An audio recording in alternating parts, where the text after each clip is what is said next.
यो शिव गुरु लेने चलियो हमरो अपन नगारी। यो शिव गुरु लेने चलियो हमरो अपन नगारी।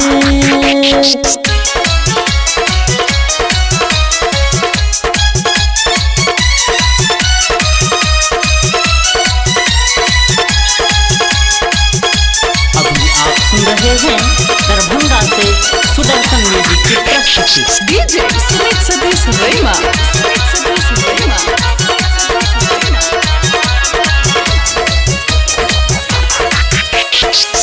आंगना बहारब शिव गुरु दुआरा बहारब।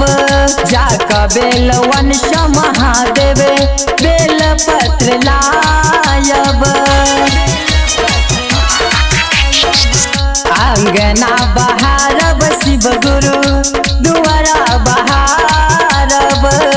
जाक बेलवन महादेव बेल पत्र लायब।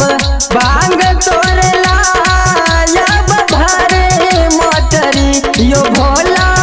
भांग तोड़ लायब भरे मोटरी यो शिव गुरु यो दानी यो भोला लेने चलियो हमरो अपन नगारी। यो शिव गुरु लेने चलियो हमरो अपन नगारी।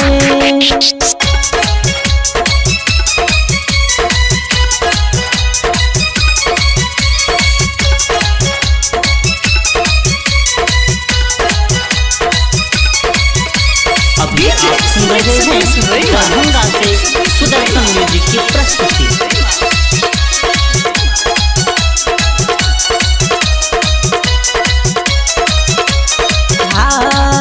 आहा का चरण में यो शिव गुरु गंगा नहायब।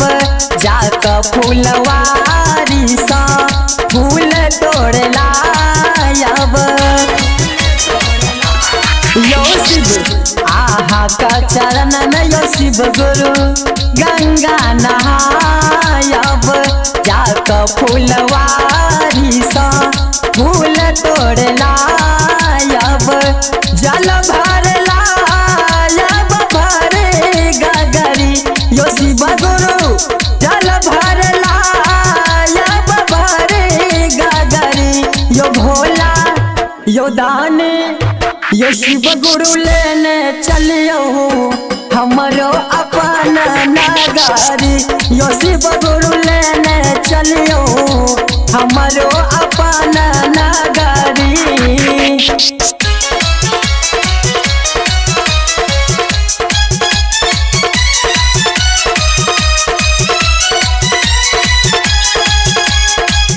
अभी आप सुन रहे हैं दरभंगा से सुदर्शन म्यूजिक की प्रस्तुति। डीजे सुमित सतीश रैमा।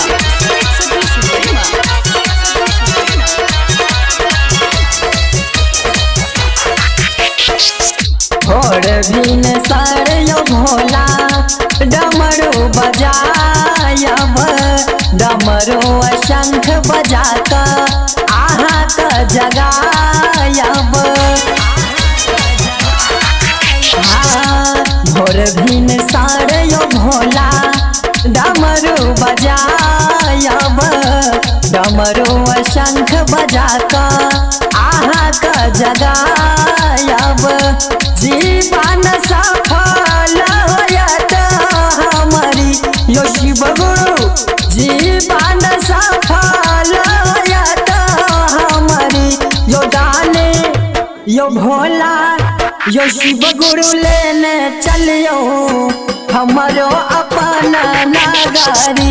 यो शिव गुरु लेने चलियो हमरो अपन नगारी। अपन नगरी यो अपन नगरी। अपन नगरी यो देवघर नगरी यो भोला यो दानी यो शिव गुरु लेने चलियो हमरो अपन नगारी। यो शिव गुरु लेने चलियो हमरो अपन नगारी।